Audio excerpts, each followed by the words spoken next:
Hi everyone, it's Evangeline here at eTrailer, and today we are looking at the Swagman XC2 Bike Rack here on our 2018 Buick Encore. So the Swagman XC is an awesome bike rack when it comes to affordability and simplicity. It allows you to get the job done, which is carry your bike without having to pay extra for extra features you may not even want or need.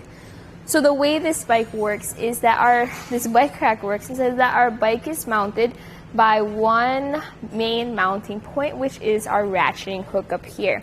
So it's a padded ratcheting hook that comes down and secures the bike by that frame, which is great with our bike right here. But if you have alternate frame bikes like women's bikes, children's bikes, or step-through bikes, you will need to get a separate frame adapter bar. But with this in place right here, when you want to take your bike off, that's where you start. You start by pressing this button and lifting up on the hook. What I actually like to do is completely remove the hook. That way we have full clearance around our mast, just enough to lift up on the bike over that mast, and then you're ready to go on a bike ride. And with that bike out of the way, we actually get to take a closer look here at the different features of our bike rack. So we have those hooks, and those go back in onto that mast. You can see how they go down to secure that bike. Now this does not have any extra locks on it. Like some bike racks have locks integrated into those hooks. For the Swagman XC2, you'll just have to get your own or use your own cable locks to secure both your bikes as well as your bike rack. Now we also have these wheel loops here. So these wheel loops can be adjusted back and forth by loosening these knobs.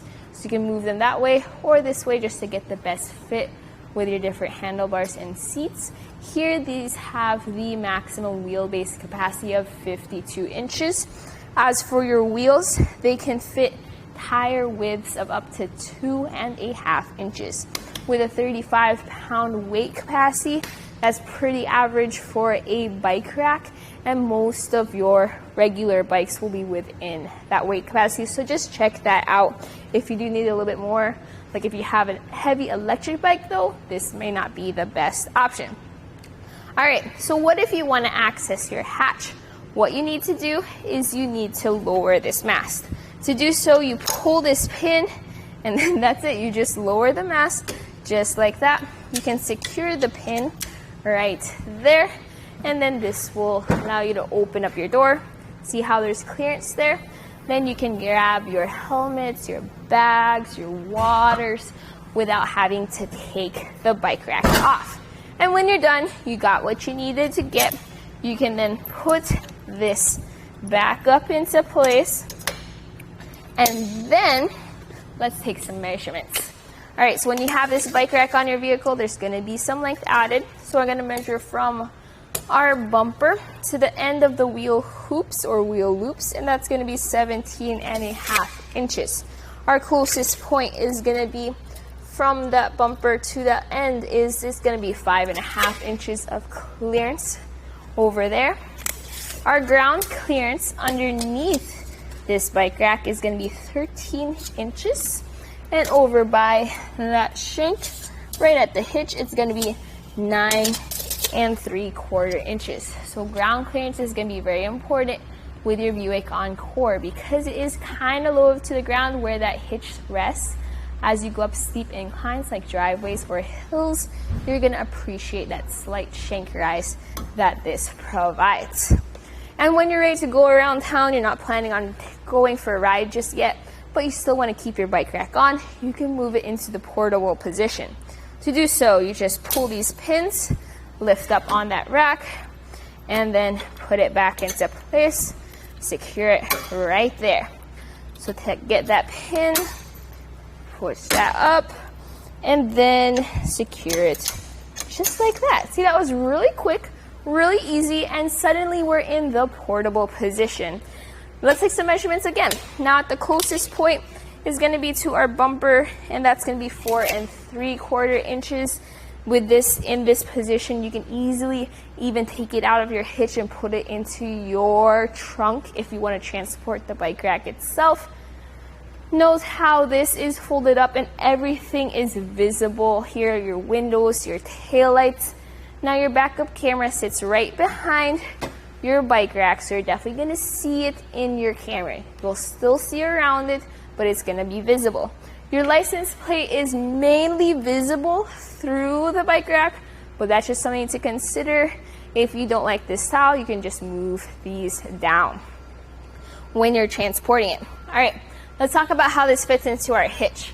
So this has an 1.25" shank, which fits into the 1.25" Class 2 hitch receiver we got on our Buick Encore. It has an anti-rattle bolt and a pin. Now that anti-rattle bolt also has a tool to tighten it down, but I recommend picking up a wrench with a 3/4 socket, which will make it a lot easier to do.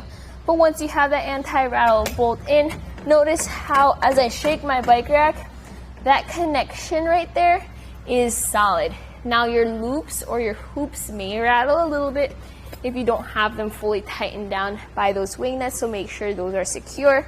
But with your bikes loaded up, you're not going to get extra rattle, making for a smoother ride for your bikes overall. Alright, so my final thoughts about the Swagman XC2 is I like how simple it is. It's very minimalistic. If you want something that's lightweight, you can keep inside of your trunk. It has a decent weight capacity of 35 pounds and it doesn't have those extra frills that you may not be interested in. This is a good option. We also have other options like the Swagman XC or the Kuat Transfer V2, which are also affordable, but also provide a little bit extra. So that was a look at the Swagman XC2 Bike Rack here on our 2018 Buick Encore. This is our test course. Let's start with the slalom. This shows side-to-side action, such as turning corners or evasive maneuvering. Then, onto our alternating speed bumps. This shows twisting action, such as hitting curbs, potholes, road debris, or even uneven pavement. Last of all, the solid speed bumps. This shows up and down action, such as driving through a parking lot or parking garage, or driving in and out of a driveway.